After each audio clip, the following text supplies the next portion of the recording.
सम्मान करिए हर चिकित्सक का, क्योंकि वे किरदार निभाते हैं रक्षक का। नमस्कार, स्वागत है आपका एमपी न्यूज के खास कार्यक्रम हीरोज ऑफ एमपी में। और आज हमारे साथ में ही एक ऐसे रियल लाइफ हीरो जुड़ रहे हैं जो किसी इंस्पिरेशन से कम नहीं है।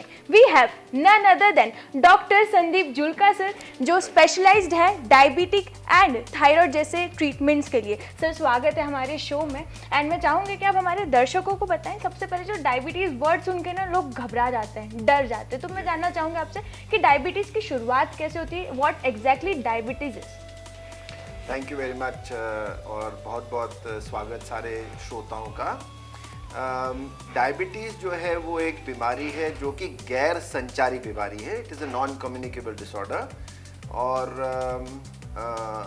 अभी 14 नवंबर को वर्ल्ड डायबिटीज़ डे गया। उसकी थीम थी access to diabetes care, if not now when. Right. Diabetes सामान्यतः बोला जाता है जब ब्लड में शुगर की मात्रा या शर्करा की मात्रा बढ़ जाती है। यदि किसी व्यक्ति की खाली पेट शुगर 126 के ऊपर और खाने के बाद 200 के ऊपर होती है, उसको डायबिटीज़ बोला जाता है। डायबिटीज़ सामान्यतः 3 प्रकार की है, टाइप 1, टाइप 2 और एक जो प्रेगनेंसी में होती है। अब लोग घबराते इसलिए हैं क्योंकि डायबिटीज़ के जो दुष्प्रभाव हैं वो काफ़ी सारे हैं। जैसे डायबिटिक व्यक्ति यदि कंट्रोल नहीं हो उसकी शुगर, तो 5 गुना ज़्यादा हृदयघात होता है, लकवा होता है, पैर काटने का उसमें डर रहता है गैंग्रीन के चलते। इसलिए लोग घबराते हैं और एक तरह से मेरे को लगता है कि थोड़ा सा डर हो तो आदमी सतर्क रहता है। जी बिल्कुल सर। सर, इसी के साथ ही मैं चाहूँगी कि आजकल जो, अगर हम यंग जनरेशन्स की भी बात कर रहे हैं, आजकल ऐसा रहे नहीं कि अगर आपकी एक एज हो गई उसके बाद ही आपको डायबिटीज़ हो रही है। हम सबका लाइफस्टाइल आज कहीं ना कहीं चेंज हुआ है। We are more into junk food, specially जो यूथ है आज का वो। तो क्या जीवन शैली के चलते भी डायबिटीज़ असर करती है या हो चांसेस होते हैं डायबिटीज़ होने के? जी, तो अब ये थोड़ी सी विडंबना है, इसको बोलते हैं। इट इज़ आयरनी कि हिंदुस्तान में हालांकि हम बहुत ज़्यादा मोटापा नहीं है, उसके बावजूद हम प्रोन है डायबिटीज़ के लिए और हार्ट अटैक के लिए। तो WHO ने भी ये बताया गया है कि हिंदुस्तान में यदि किसी का बॉडी मास इंडेक्स 25 से ऊपर है तो उसको हम ओबीस बोलते हैं, जबकि पाश्चात्य देशों में 30 के ऊपर ओबेसिटी लेते हैं। यानी कम बॉडी मास इंडेक्स और कम वजन में भी हमको चांसेस डायबिटीज के ज्यादा होते हैं। तो ये तो हो गया जेनेटिक, अनुवांशिक रिस्क। दूसरा, आजकल जो हमारी जीवन शैली है उसमें ये हुआ कि हम कसरत कम कर रहे हैं, हमारे फूड्स कैलोरी डेंस हैं। आप एक बार आप मॉल में जाते हो, किसी भी फास्ट फूड रेस्टोरेंट में जाते हो या कचौरी समोसे खाते हो, तो एक बार में आप 1000-1500 कैलोरी कंज्यूम कर लेते हो और वो ठीक नहीं है। और खासकर एम्प्टी कैलोरीज जो कोल्ड ड्रिंक्स हैं उसमें क्या होता है, एम्प्टी कैलोरीज है, ब्रेन को सेटाइटी, जैसे आप खाते हो तो हमारे जैसे जैसे पेट भरता है तो हमारे सिग्नल्स पेट से दिमाग में जाते हैं कि अब बस हो गया, आप और मत खाओ जी। तो वो एम्प्टी कैलोरीज कोल्ड ड्रिंक में जाते नहीं है। इसलिए भी ये बोला जाता है कि टीवी देखते देखते खाना नहीं चाहिए, क्योंकि आपका सारा ध्यान टीवी देखने में चला जाता है जी। तो हमारी जीवन शैली ऐसी हो गई है। दूसरा, हमारा अनुवांशिक हम लोग प्रोन है। दूसरा, तनाव है। तो तनाव भी ये है कि हर व्यक्ति को डायबिटीज, उच्च रक्तचाप या ब्लड प्रेशर और हार्ट अटैक की तरफ धकेलता है जी। तो स्ट्रेस या टेंशन जो होता है वो कहीं ना कहीं डायबिटीज़ जैसी जो बीमारी होती है उसको उत्पन्न करता है। तो जितना हो सके आप स्ट्रेसफुल रहिए और कोशिश करिए कि खुश रहे। कोरोना के बाद में भी बहुत सारा ऐसा देखा गया कि लोग अब योगा की तरफ बढ़ रहे हैं, अपनी हेल्थ का ध्यान रख रहे हैं। सर, एक और मिथ जो हमको सभी लोगों को जानने को मिलता है कि क्या अगर एक किसी फैमिली मेम्बर को डायबिटीज़ है तो कितने चांसेस होते हैं सर कि वो मुझे भी ट्रांसमिट हो सकते हैं? जैसे मेरी फैमिली में अगर मेरी मदर को है या मेरे पापा को है तो क्या सर वो मुझे भी हो सकता है, ये चांसेस होते हैं, या मेरे आगे आने वाली ब्रीड को भी हो सकता है ये कुछ सर? जी, तो डायबिटीज़ जैसे आपको मालूम है वो एक अनुवांशिक तकलीफ है, मगर उसको जो लाइफस्टाइल, जो जीवन शैली भी उस पर असर डालती है जी। तो ऐसा माना जाता है कि यदि आपका एक पेरेंट डायबिटिक है तो आपको 25% चांस रहेंगे, और यदि दोनों है तो 50% तक चांस रहते हैं डायबिटीज़ के। तो अब कहीं भी हिंदुस्तान में ऐसा कहीं ठोस कोई गाइडलाइंस नहीं है कि कितनी उम्र के बाद टेस्ट होना चाहिए जी। अगर गाइडलाइंस हैं भी तो वो हर साल इवॉल्व होती हैं, हर दशक में इवॉल्व होती हैं जी। जब मैं 2005 में इंदौर में प्रैक्टिस करने आया अपनी डीएम की उपाधि के बाद, तो हम बहुत कम उम्र के बच्चे टाइप 2 नहीं देखते थे। अब हमने कम से कम महीने में 5 लोग बच्चे ऐसे देख लेते हैं जो 14-15 साल में, जिनको टाइप 2 डायबिटीज है, जो सामान्यतः 30-35 साल के बाद होती थी। तो इसलिए हमको अब ये मान के चलना चाहिए, यदि किसी की फैमिली में डायबिटीज है तो कम से कम 20 साल की उम्र के बाद तो वो बच्चा या यंग अडल्ट है वो अपनी शुगर टेस्ट कराए। और यदि बच्चा ओबीस हो, ओबेसिटी हो, और अगर वो 12-13 साल का भी हो तो भी शुगर साल में एक बार करवा लेनी चाहिए, क्योंकि जो ओबेसिटी है और जो अकैंथोसिस है, तो सामान्यतः एक बड़ा सिंपल टिप दे सकता हूँ श्रोताओं को कि यदि आपका वजन ज्यादा हो और अगर गर्दन के जो आपकी नेप ऑफ नेक है उसमें काला पिगमेंटेशन, जिसको अकैंथोसिस बोलते हैं, यदि वो है तो आप ऑटोमेटिकली प्रोन हो डायबिटीज के लिए। तो इसलिए उसमें आपको और सतर्क रहना पड़ेगा। तो जिसको कहते हैं prevention is better than cure, right. Sir, एक और चीज़, अगर डायबिटीज़ की इतनी सारी बात आ रही है तो एक लोगों के मन में वहम भी होता है कि अगर हम आज डायबिटीज़ है, अगर हमको हो रही है, तो ये है कि हम लाइफ लॉन्ग हमारे साथ में वो डायबिटीज़ रहेगी जब तक हमारी जीवन है, जब तक हमारा जीव है, राइट। तो मैं चाहूँगी कि आप हमारे दर्शकों को बताएं कि डायबिटीज़ अगर सही समय पर अगर हम इसे टेस्ट कर ले कि हमें डायबिटीज़ है, तो क्या हम उसे हमेशा के लिए ख़त्म कर सकते हैं अगर, राइट? क्योंकि कई बार क्या होता है कि पेशेंट्स को बहुत लेट पता चलता है कि उन्हें डायबिटीज़ है, जिसके कारण उन्हें बहुत हार्श ट्रीटमेंट लेना पड़ता है। तो क्या डायबिटीज अगर सही समय पे अगर हम पता कर लें तो उसका उपचार सही तरीके से हो सकता है और हमेशा के लिए खत्म कर सकते हैं उसे हम? जी, ये सवाल बहुत अच्छा है। तो सबसे पहले तो ये देखना चाहिए कि डायबिटीज जो है वो एक साइलेंट एपिडेमिक है। 50% डायबिटिक्स को पता नहीं होता कि उनको डायबिटीज है। उनको डायबिटीज तब पता चलती जब वो कोई प्री एम्प्लॉयमेंट चेकअप कराते हैं या कैटरैक्ट सर्जरी के लिए गए या कोई इन्फेक्शन हुई, तब जाके डायग्नोज होती है।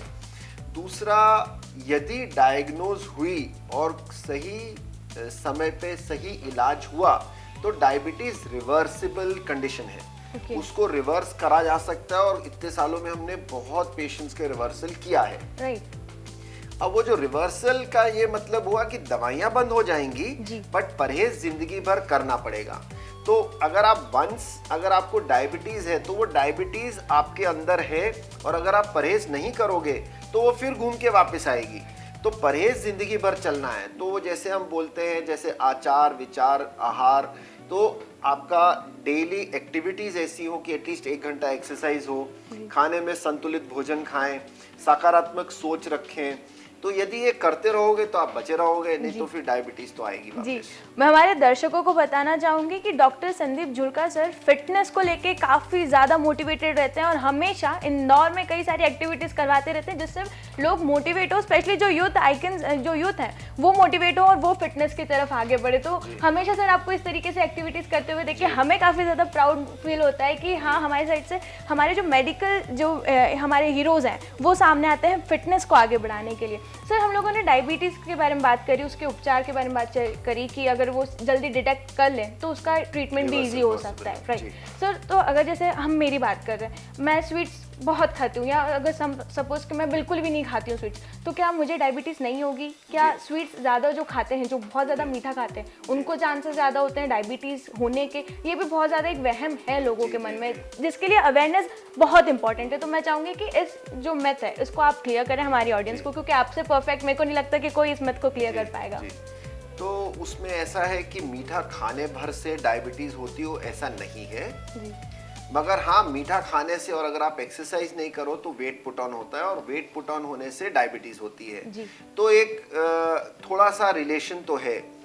तो जैसे गौतम बुद्ध जी ने बोला कि मध्य मार्ग होना चाहिए, द मिडिल पाथ, कि किसी भी तरह का एक्सेस, जैसे बोलते हैं ना, अति सर्वत्र वर्जयेत, कि excess of everything is bad. तो चाहे वो स्वीट हो, चाहे वो सॉल्ट हो, चाहे वो कुछ भी हो, तो वो एक्सेस लोगे तो प्रॉब्लम करेगा। यदि आप मीठा खाते हो तो आप जितनी एक्सरसाइज करोगे उतना अच्छा है कि आपकी रिस्क ऑफ डायबिटीज या हाइपरटेंशन, ओबेसिटी कम होता जाएगा।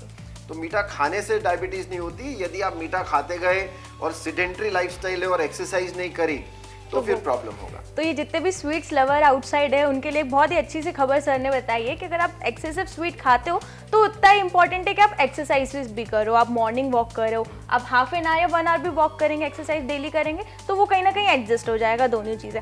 सर हम लोग अभी इतनी ज़्यादा इस पर चर्चा कर रहे हैं, तो एक और जो मिथ है वो भी मैं चाहूँगी कि आप हमारे ऑडियंस को क्लियर करें कि जब एक इंजेक्शन की बात होती है, इंसुलिन करके जो इंजेक्शन जो डायबिटिक पेशेंट को दिया जाता है, तो क्या ये उन्हें बार बार देने की ज़रूरत पड़ती है? अगर एक बार उन्हें लग गया तो ये भी उनको एक डर रहता है कि यार हमें एक बार इंजेक्शन लग गया तो हमें बार बार लगाना पड़ेगा। तो सर ये क्या प्रोसीजर है, क्या होता है, ये मैं चाहूँगी कि आप दर्शकों को बताएं। जी, तो देखिए, ये साल इंसुलिन का 100वां साल है और 100 साल पहले इंसुलिन इन्वेंट हुई थी। जी। अब इंसुलिन ने पिछले 100 साल में अनगिनत लोगों की जान बचाई होगी। तो इंसुलिन जो है हम कभी कभी टेम्परेरीली यूज करते हैं शॉर्ट समय के लिए। जैसे मान लो किसी को सर्जरी के लिए तैयार करना है, शुगर बढ़ी हुई है, तो हम इंसुलिन देते हैं। प्रेगनेंसी में कुछ समय के लिए इंसुलिन देते हैं और वो बंद हो जाती है। तो ये मिथ्या, ये मिथ गलत है कि इंसुलिन शुरू हुई तो जिंदगी भर लेना है। हाँ। आपने रिवर्सल ऑफ डायबिटीज की बात करी, तो मैंने अपनी प्रैक्टिस में पिछले 16 साल में, आप सोचो हमने कितने पेशेंट्स की रिवर्सल करी होगी। यदि शुरुआती तौर में पेशेंट 6-7 दिन के लिए इंसुलिन ले, गोली ले, फिर हम इंसुलिन विड्रॉ कर देते हैं, तो जो शुगर बढ़ी हुई होती है वो बचे हुए बीटा सेल्स को इंसुलिन निकालने में रोकती है। शुगर कंट्रोल करने से तो बीटा सेल्स काम करने शुरू कर जाते हैं, तो डायबिटीज रिवर्सल होता है। तो इंसुलिन टेम्परेरीली भी यूज होती है, लॉन्ग टर्म के लिए भी यूज होती है। यदि किसी को डायबिटीज 15-20 साल से है, गोलियां काम नहीं कर रही, तो फिर उसको जिंदगी भर इंसुलिन लेना है। टाइप 1 डायबिटीज जो बच्चों में होती है, जो ऑटोइम्यून है, उसमें जिंदगी भर इंसुलिन लेना है। अक्सर पेरेंट्स पहले तो मानते नहीं, डिनायल होता है कि मेरे बच्चे को डायबिटीज कैसे हो गई। तो हम उनको समझाते हैं कि इंसुलिन इनके लिए अमृत है, इंसुलिन बंद नहीं करना। उनका फिर दिल दौड़ता है कि मैं आयुर्वेदिक होम्योपैथी की तरह जाऊं कि इंसुलिन छूट जाए। उस सूरत में इंसुलिन बंद करना घातक हो सकता है बच्चे के लिए। राइट सर, हम लोगों ने अभी बच्चों की डायबिटीज के बारे में बात करी। आजकल बच्चों में भी बहुत ज्यादा डायबिटीज हो रही है, पेशेंट्स आ रहे हैं बच्चों वाले। सर इसका मुख्य कारण क्या हो सकता है? इसके लिए मैं चाहूँगी और सही जानकारी मैं चाहूँगी कि बच्चों में डायबिटीज़ अगर रोकनी हो तो उसके लिए हमें क्या स्टेप लेना चाहिए? तो यदि बच्चों में डायबिटीज रोकनी हो तो हमको स्कूल कैरिकुलम में एक्सरसाइज इंक्लूड करना चाहिए। एक पीरियड स्पोर्ट्स का होना चाहिए। जी। तो आपने जैसे बोला कि मैं स्पोर्ट्स पर्सन रहा हूँ, तो मैं केंद्रीय विद्यालय में था 11वीं-12वीं में। तो 11वीं में हम मध्य प्रदेश को रिप्रेजेंट करा था फुटबॉल में। विशाखापट्टनम में ब्रॉन्ज मेडल स्टेट के लिए लेके आए थे, तब 11वीं में था। तो अगर और फिर मेडिकल कॉलेज में भी आके यूनिवर्सिटी में मैं ब्रॉन्ज मेडल 200 मीटर्स में लाया था। तो अगर आपकी एक्सरसाइज नहीं होएगी, और आजकल 11वीं या 8वीं के बाद बच्चे अपने, चाहे वो मेडिकल हो, चाहे वो क्लैड हो, चाहे वो इंजीनियरिंग हो, उसकी तैयारी करते हैं, तो उनके पास स्पोर्ट्स का टाइम नहीं बचता। तो अगर आप स्पोर्ट्स नहीं इनकलकेट करोगे अपनी लाइफ में, तो वो फिर आपको फिर ऐसी ही जो नॉन कम्युनिकेबल डिसीजेस बच्चों को ज़्यादा कॉमन होंगी।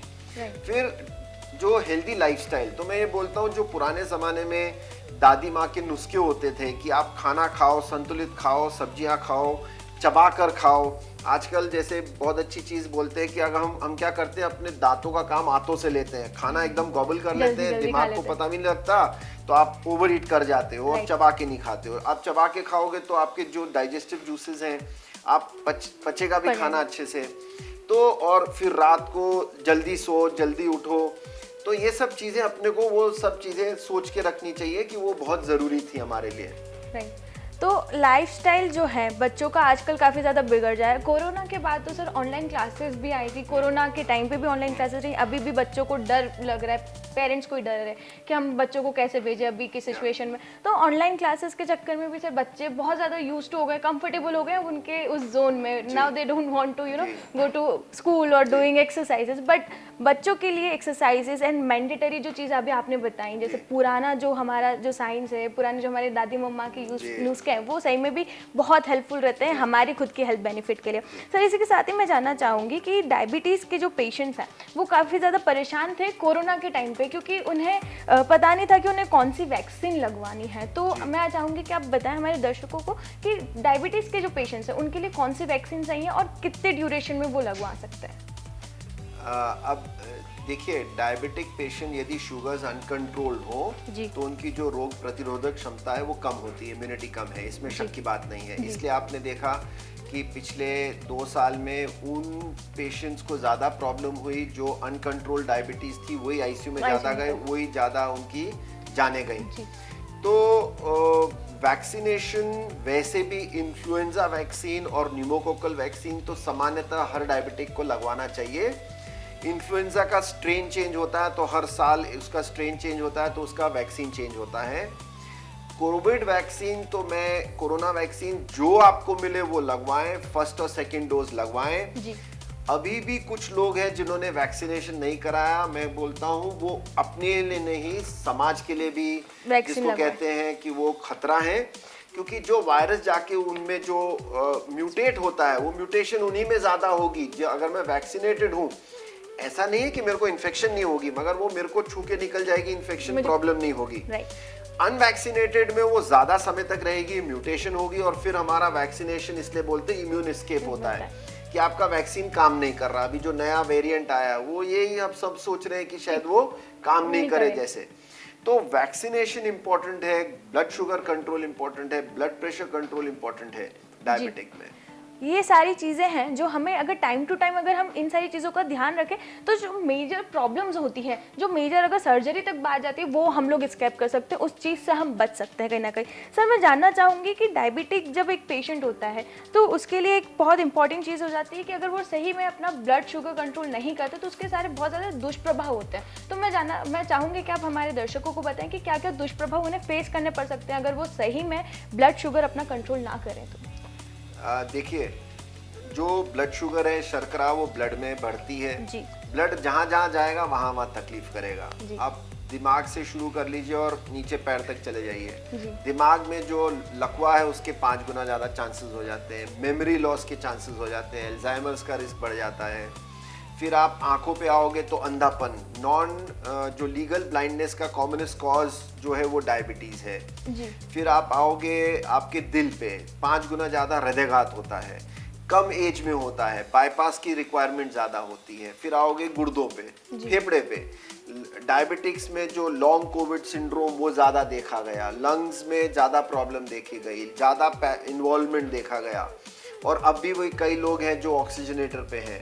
फिर उसके बाद आए गुर्दे पे, तो गुर्दे का commonest cause of renal failure, आप किसी भी डायलिसिस यूनिट पे जाओगे वो डायबिटीज है, अनकंट्रोल डायबिटीज। फिर आओगे नसों पे आ जाओगे आप, पैर कटने की धमनियां, नीचे पैर की धमनियां इन्वॉल्व होती है। तो ऐसा माना जाता है कि 70 सेकेंड में, हर 70 सेकेंड में कहीं ना कहीं दुनिया में किसी का पैर काटा जाता है अनकंट्रोल डायबिटीज और गैंग्रीन के चलते। तो यदि कंट्रोल नहीं है तो बहुत कुछ होगा, और यदि कंट्रोल हो तो आप सेफ है, कहीं ना कहीं आप अपने जीवन को ही बचाने की कोशिश कर रहे हैं। तो सर ने जैसे बताया कि ब्लड शुगर कंट्रोल करना, अपना डायबिटीज कंट्रोल करना उन पेशेंट के लिए जिन्हें ऑलरेडी प्रॉब्लम है उनके लिए बहुत इंपॉर्टेंट होता है, आगे अपने जीवन को सेव करने के लिए, आपके लिए नहीं बल्कि आपके परिवार के लिए भी, क्योंकि वो उनका भी लगाव आपसे होता है। सर, एक और सबसे ज़्यादा वहम जो लोगों के माइंड में होता है, मेरे भी जैसे रिलेटिव्स हैं जो डायबिटिक हैं, राइट, तो उनके मन में ये होता है कि यार हम नॉर्मल लाइफ ही नहीं जी पाएंगे, हम क्योंकि हमें डायबिटीज़ है, हम ये नहीं खा पाएंगे, हम वो नहीं खा पाएंगे, हमें परहेज करना पड़ता है हर चीज़ का, हम नॉर्मल लाइफ नहीं जी पा रहे। तो सर, ये क्या मिथ है? मैं चाहूँगी कि आप ये, क्या नॉर्मल डायबिटिक पेशेंट भी नॉर्मल लाइफ जी सकता है, नॉर्मल खाना खा सकता है? जी। तो डायबिटिक पेशेंट 100% नॉर्मल लाइफ जी सकता है जी। कुछ चैलेंजेस ज़रूर होते हैं, वो है कि आपको डाइट और एक्सरसाइज फॉलो करना है, जो कि हम सबको भी करना है। थोड़ा चैलेंज आता है बच्चों में जिनको 3 या 4 बार इंसुलिन लेनी पड़ती है, बट वो जिसको कहते हैं ना, नेचर हम में ऐसे कोपिंग मैकेनिज्म्स दे देते हैं। हमारे पास 5, 6, 7 साल के बच्चे आते हैं जो खुद इंसुलिन लगाना शुरू कर देते हैं अपने आप को। तो नेचर ने ऐसा बना रखा है हमको कि किसी भी परिस्थिति में हम उसके सामना कर सकते हैं और सीख सकते हैं। तो लाइफ आराम से लीड करी जा सकती है। फर्टिलिटी, जैसे भाई किसी डायबिटिक लेडी है, शुगर्स कंट्रोल होगी तो वो माँ भी बन सकती है। बच्चे हैं मेरे, कुछ डायबिटिक बच्चे हैं, वो मेडिकल कॉलेज में चले गए, डॉक्टर बन गए हैं। तो ऐसा कुछ नहीं है कि कोई डायबिटिक पेशेंट नॉर्मल लाइफ नहीं जी सकता। जी, तो डायबिटिक पेशेंट्स के लिए भी बहुत ज़्यादा सही चीज़ है ये कि अगर वो अपना शुगर कंट्रोल करे, सारी चीज़ें प्रॉपरली लें, मेडिसिन प्रॉपर लें, अपने डॉक्टर से सही टाइम पे कंसल्ट करें, तो ये सारी चीज़ें हम नॉर्मल लाइफ की तरफ हम बढ़ सकते हैं। सर मैं चाहूँगी कि डायबिटीज़ के पेशेंट के लिए सबसे ज़्यादा इंपॉर्टेंट होता है टेस्ट। तो साल में कितनी बार उन्हें टेस्ट करवाने पड़ते हैं, कौन से टेस्ट उनके लिए इंपॉर्टेंट होते हैं, वो चाहूँगी कि मैं आप हमारे दर्शकों को बताएं। देखिए डायबिटीज़ में बड़ा कभी कभी मेरे को बहुत अचरज होता है या मैं हैरानी होती है कि जैसी दिवाली आती है तो एक महीना पहले से घर की सफाई शुरू हो जाती है, उस पर आप पेंट वेंट करवाते हो, सब कुछ तैयारी करते हो, मगर इस घर का क्या, इस शरीर का क्या? आपके पास एक ही जगह रहने को, आप शरीर तो बदल नहीं सकते, तो आप अपने शरीर का ध्यान नहीं रखते हो और आप अपने घर की सफाई कर रहे हो, उसी में तनाव हो जाता है, शुगर बढ़ जाती है। तो आपको एक तो शुगर कंट्रोल करना ज़रूरी है। यदि कोई व्यक्ति इंसुलिन पे है तो अपने पास ग्लूकोमीटर रख के हर दूसरे तीसरे दिन शुगर टेस्ट करें। यदि आप गोलियों पे हो तो कम से कम महीना 1.5 महीने में एक बार शुगर टेस्ट करें। एक 3 महीने वाला टेस्ट आता है जो औसतन 3 महीने की शुगर बताता है, वो करें जी। फिर जैसे मैंने आपको बोला कि कौन से अंगों पे असर डालती है डायबिटीज, तो उनके टेस्ट होंगे। आंख, दिल और गुर्दा। आंख में फंडस होता है, उसकी जांच कराए साल में एक बार। गुर्दे का माइक्रो एल्ब्यूमिन होता है, वो करवाए यूरिन में। क्रेटिनिन का टेस्ट कराए। दिल में आप लिपिड प्रोफाइल और टीएमटी कराए। तो ये टेस्ट आजकल बहुत अच्छे पैकेजेस हैं सब अस्पतालों में या डायग्नोस्टिक सेंटर्स में, तो साल में एक बार होना चाहिए, क्योंकि डायबिटीज की दुष्प्रभाव भी ऐसे ही एकाएक आते हैं अगर कंट्रोल नहीं हो तो। राइट, सो टेस्ट जो है अपने वो हमेशा करवाते रहिए, मतलब साल में एक बार तो अपना डायबिटिक टेस्ट तो ज़रूर करवाएं ताकि अपने आप को बचा सके, अपने आप को सेफ कर सके अपनी सेफ्टी के लिए। सर हमारा एक ऑडियंस राउंड होता है, एक ऑडियंस हमारा क्वेश्चंस भेजते हैं हमारे सोशल मीडिया पेजेस पे। ऐसे एक क्वेश्चन भेजा है सक्षम सोराठिया जी ने। उनका कहना है कि क्या डायबिटीज़ के ट्रीटमेंट के दौरान उन मेडिसिन से कुछ साइड इफेक्ट होता है, एंड शुगर फ्री आजकल मार्केट में है तो क्या उन्हें शुगर फ्री कंज्यूम करना उनके लिए सेफ होता है? तो ये तो क्वेश्चन बहुत इंपॉर्टेंट लगा मुझे, तो आई थिंक कि मुझे आपसे जानना चाहिए था जी। देखिए कोई भी दवाई है उसका कुछ ना कुछ तो साइड इफेक्ट नहीं तो इफेक्ट और कुछ ना कुछ साइड इफेक्ट होगा जी। तो डायबिटीज की दवाई भी ऐसी है जिनका कुछ ना कुछ साइड इफेक्ट होता है जी। जहाँ तक इंसुलिन का सवाल है, उसका सबसे बड़ा इफेक्ट जो बेनिफिट है वो है शुगर कंट्रोल। जितनी मर्जी शुगर 700 से भी हम नीचे ला सकते हैं, बट उसका साइड इफेक्ट ये है कि नीचे से कभी एकदम नीचे भी चली जाती है, तो वो भी ध्यान रखना है। और थोड़ा बहुत वेट गेन होता है उससे। जो गोलियां हैं सामान्यतः उनका कोई मेजर साइड इफेक्ट नहीं है इसके कि भाई हाँ शुगर कम हो सकती है। यदि जरूरत से ज्यादा डोज ले रहे हो तो हाइपोग्लाइसीमिया या शुगर कम होने की स्थिति पैदा हो सकती है, उसके ध्यान रखना है जी। कुछ दवाइयां ऐसी हैं जिनसे कुछ वजन बढ़ सकता है, जैसे पायग्लिटाजोन है। कुछ दवाइयां अभी आई हैं जो कि बहुत ही अच्छी हैं, जिनसे वजन कम होता है, शुगर कंट्रोल होती है, हार्ट अटैक बचता है, गुर्दे में डैमेज बचता है, मगर हाँ वो कभी कभी यूरिन में इन्फेक्शन करती हैं।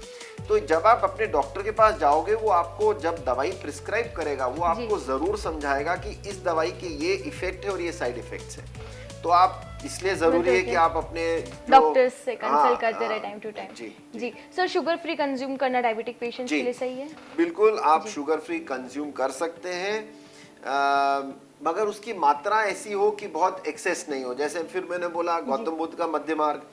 भाई आपने मान लो आप कोई शुगर फ्री टैबलेट्स ले रहे हो या स्टीविया ले रहे हो तो आप सीमित मात्रा में लो, एक्सेस तो किसी चीज की भी ठीक नहीं है।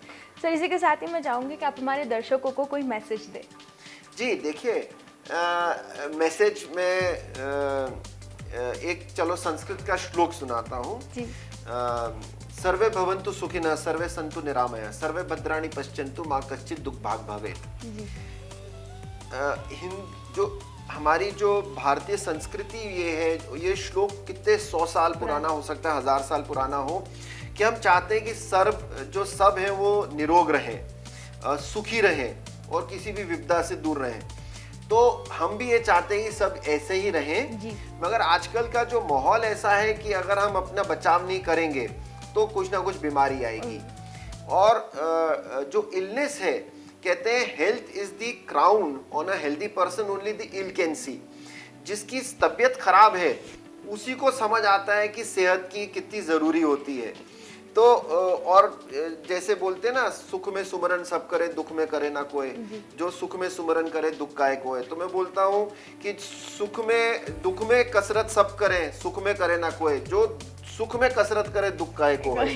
तो आपको अपनी जीवन शैली ऐसे बनाना है कि आप हर वक्त कसरत करते रहें। और आपको आजकल तो इंदौर में जो स्वच्छता में नंबर 1 है, मैं कहता हूँ अपनी हेल्थ में भी आप देखो कितने लोग हैं, कितनी एक्सरसाइज होती है। सुबह आप BRTS में निकल जाओ, एक्सरसाइज कितनी होती है। यहाँ पे कुछ ग्रुप्स हैं जिनसे मैं भी जुड़ा हूँ, सुपर चार्जर्स ग्रुप है, सुपर राइडर्स ग्रुप है, जो खूब एक्सरसाइज, इंदौर मैराथनर्स हैं। आप देखो अभी फिर फरवरी में मैराथन होगी, 20-25 हज़ार लोग उसमें पार्टिसिपेट करते हैं। तो आप जाएं वहाँ पे, ऑटोमेटिकली मोटिवेट होंगे। बिल्कुल सही। सर के साथ बात करके हमें इतनी ज़्यादा इन्फॉर्मेशन मिली है, क्योंकि इतने ज़्यादा सर डायबिटीज़ को लेके इतने ज़्यादा मिथ होते हैं ना कि कहीं ना कहीं हमें भी घबराहट होती है कि अरे हम मीठा खा लेंगे हम डायबिटीज़ ना हो जाए, हमारा वजन बढ़ जाए तो हमें डायबिटीज़ ना हो जाए। तो वो कहीं ना कहीं जो मिथ्स होते हैं वो आज सर ने बहुत सही जानकारी के साथ क्लियर करे लोगों के लिए। Sir thank you so much हमारे साथ शो में रहने के लिए। और लास्ट में कहना चाहूँगी मैं आपको कि हमारे डॉक्टर्स अगर भगवान है हमारे लिए, तो उनकी दवाइयाँ संजीवनी बूटी से कम नहीं है। तो इसी के साथ ही सर मैं लेती हूँ आपसे अलविदा, and so much thank you हमारे साथ बने रहने के लिए। और आप भी बने रहिए MP न्यूज़ के साथ। नमस्कार।